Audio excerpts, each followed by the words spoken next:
Hey team, welcome to week 6, which is our last week of college algebra notes. You did it! One more week. This last week, we're going to talk about systems of inequalities, which I know you talked about in Algebra 2 a little bit, so it's kind of review. There's a couple little new twists to it, but not too bad. So when we're talking about systems of inequalities, a solution to that system is just an ordered pair that makes it true.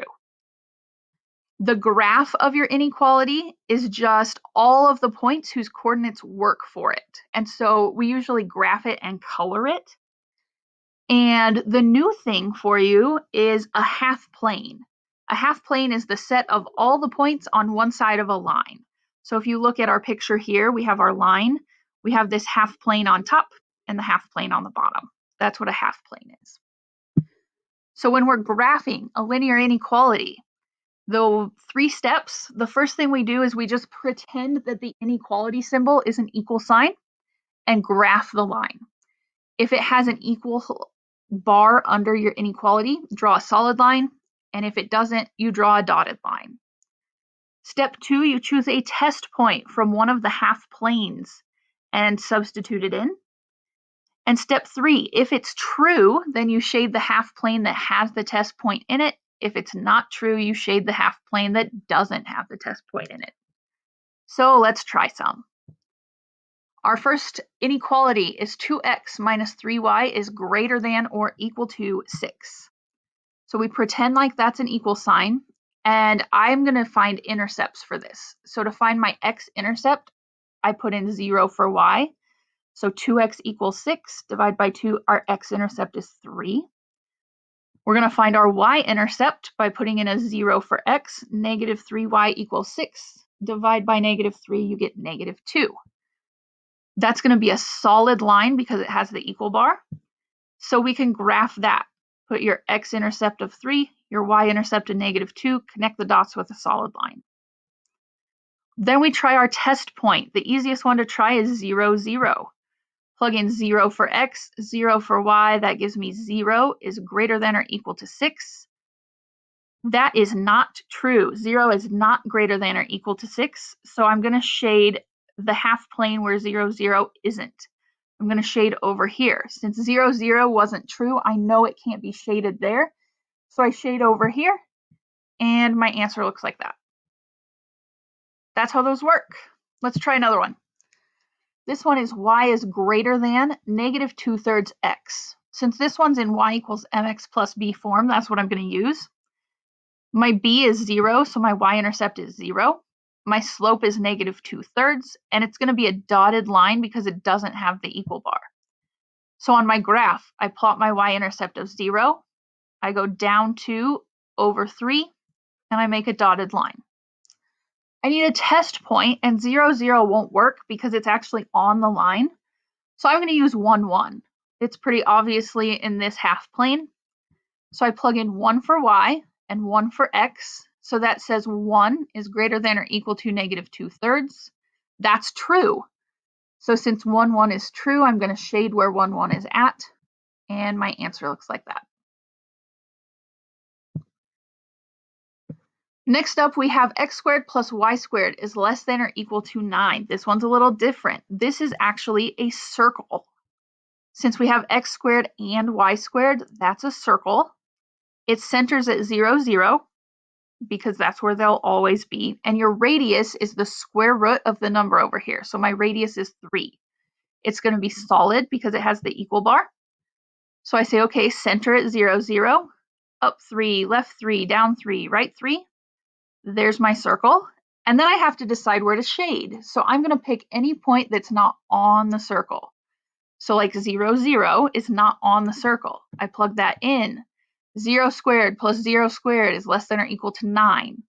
That would be 0 is less than or equal to 9. That's true.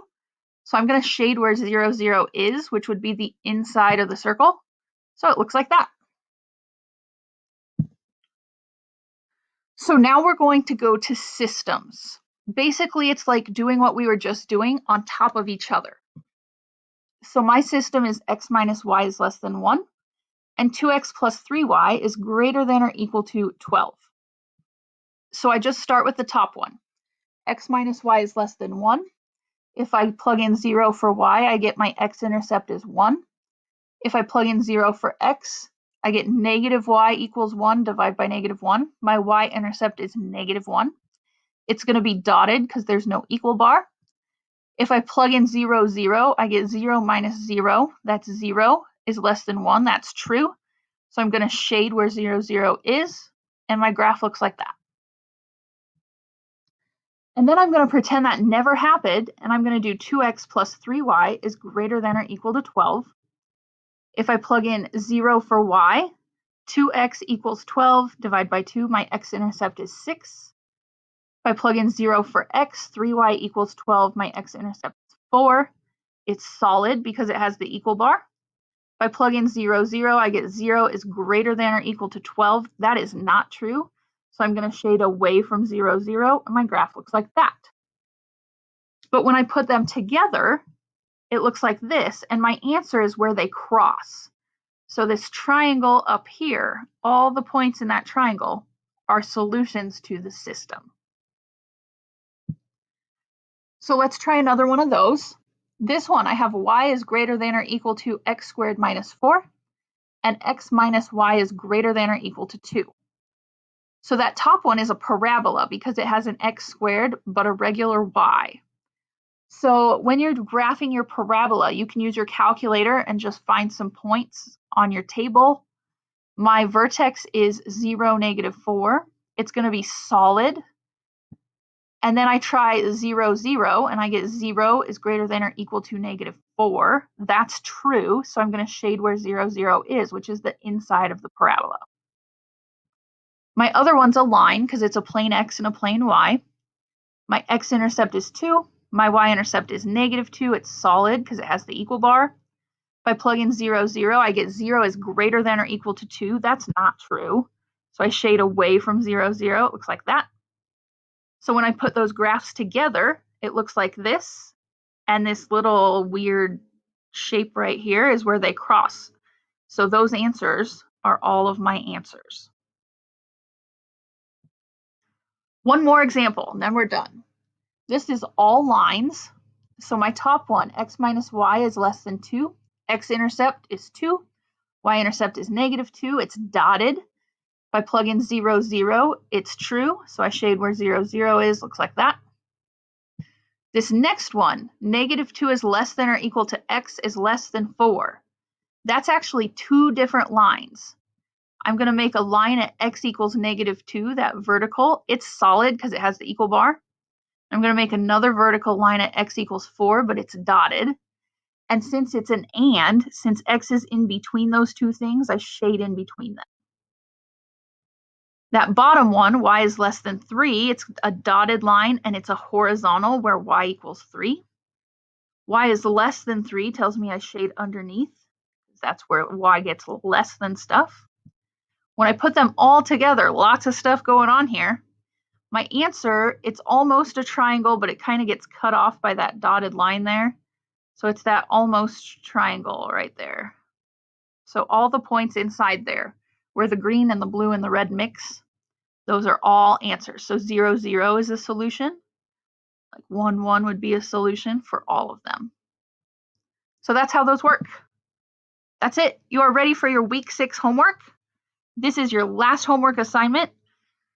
Next week is going to be the last week of our class. All we're going to have is the Unit 5 test. So let me know if you have any questions and do your best. Keep up your good work. Good job.